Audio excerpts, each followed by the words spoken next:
ফাঁসির ফু শুনে বিএনপির নেতৃত্ব যেভাবে হাতে চুরি পরে পালিয়ে গিয়েছে, সেই দিনই তারা তাদের নেতা কর্মীদের রক্তের প্রতি তাদের যে কোনো কমিটমেন্ট নাই সেটা প্রমাণিত হয়েছে।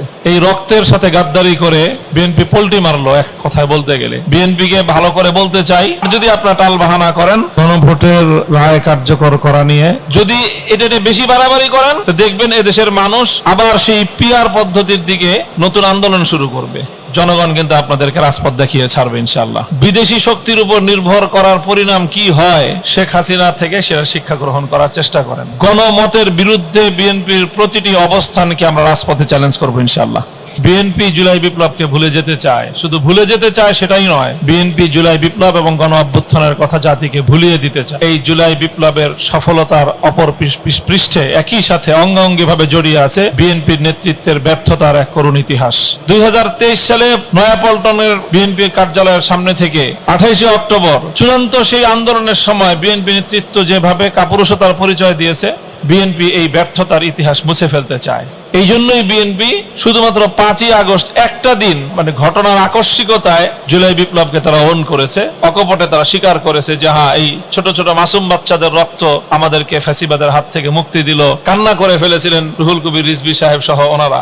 আর 5ই আগস্টের রাতের বেলায় শুয়ে শুয়ে তারা চিন্তা করেছে যে আজকে যে আমরা এইভাবে জুলাই বিপ্লবকে স্বীকৃতি দিলাম, কাজটা কেমন হলো। তারপরে ওই রাতের বেলায় তারা সিদ্ধান্ত নিয়েছে যে এইভাবে জুলাই বিপ্লবের ছাত্র জনতাকে এইভাবে ক্রেডিট দিলে আমাদের নেতৃত্বের যে ব্যর্থতা সেটা প্রকারান্তরে স্বীকার করে নেওয়া হয়। 6ই আগস্ট থেকেই বিএনপির এই পোল্টিবাজি শুরু হয়েছে। সেই 6ই আগস্ট থেকে শুরু হতে হতে আজকের এই 2026-এর ফেব্রুয়ারিতে এসে সেটা 180 ডিগ্রি পর্যন্ত উল্টো পথে তারা গিয়েছে। বিএনপিকে ভালো করে বলতে চাই, জনতার বিপরীতে গিয়ে বিদেশি শক্তির উপর নির্ভর করার পরিণাম কি হয়, শেখ হাসিনা থেকে সেটা শিক্ষা গ্রহণ করার চেষ্টা করেন।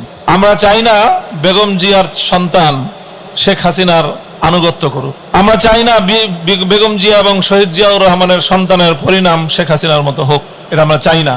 আসসালামু আলাইকুম ওয়া রাহমাতুল্লাহ। আলহামদুলিল্লাহ ওয়া কাফা ওয়া সালামুন আলা ইবাদিহিল্লাযিনা ইসতাফা, আম্মা বাদ।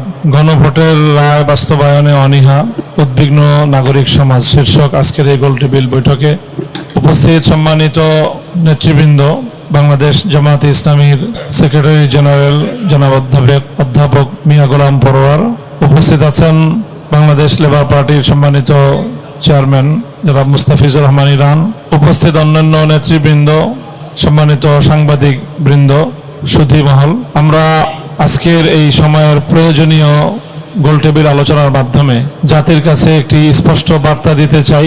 সরকারের কাছেও আমরা আমাদের অবস্থান স্পষ্ট ব্যক্ত করতে চাই যে জুলাই সনদ বাস্তবায়নের ক্ষেত্রে এবং গণভোটের রায় কার্যকর করা নিয়ে সরকারের পক্ষ থেকে প্রকাশিত এবং তাদের যেই কর্মকৌশল আমাদের কাছে স্পষ্ট হচ্ছে, এই বিষয়ে আমরা অত্যন্ত কঠোর একটা অবস্থানে যেতে বাধ্য হচ্ছি। আমরা বিএনপিকে আমি বলতে চাই যে বিএনপির সাথে আমাদের দীর্ঘ রাজনৈতিক সখ্যতার ইতিহাস রয়েছে।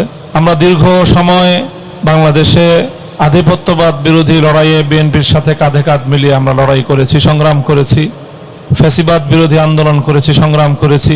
অতীতে আমরা একসাথে জোট করেছি, একসাথে সরকার গঠন করেছি, আমাদের অনেক ইতিহাস রয়েছে। বিগত নির্বাচনেও এই ত্রয়োদশ সংসদ নির্বাচনকে কেন্দ্র করেও আমাদের দল বাংলাদেশ খেলাফত মজলিস বিএনপির সাথে আমরা সমন্বয় করে একসাথে নির্বাচন করারও চিন্তায় ছিলাম। আমরা একটা দীর্ঘ সময় পর্যন্ত আমরা বিএনপির সাথে জোটবদ্ধ হওয়ার চিন্তাটা পজিটিভভাবেই দেখছিলাম, কিন্তু কেন আমরা সেখান থেকে সম্পূর্ণ বিরোধী একটি অবস্থানে গেলাম সেটা জাতির কাছে আমরা আগেও পরিষ্কার করেছি, আবারও আজকে বলছি।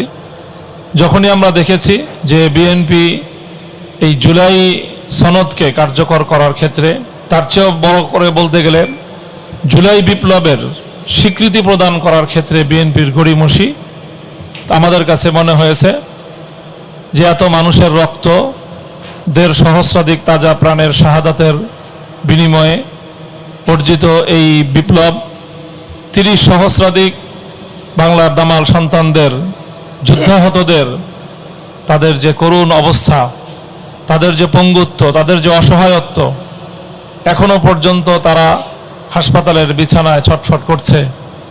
চিরতরে দৃষ্টিশক্তি হারিয়ে অন্ধত্ব বরণ করেছে অসংখ্য মানুষ। ভয়াবহ ইনজুরি নিয়ে তারা বিপ্লবের সাক্ষী হয়ে বাংলাদেশের প্রত্যন্ত অঞ্চলে ছড়িয়ে ছিটিয়ে আছে। এই রক্তের সাথে গাদ্দারি করে আমরা নিজেদের স্বার্থের রাজনীতি করতে পারি না।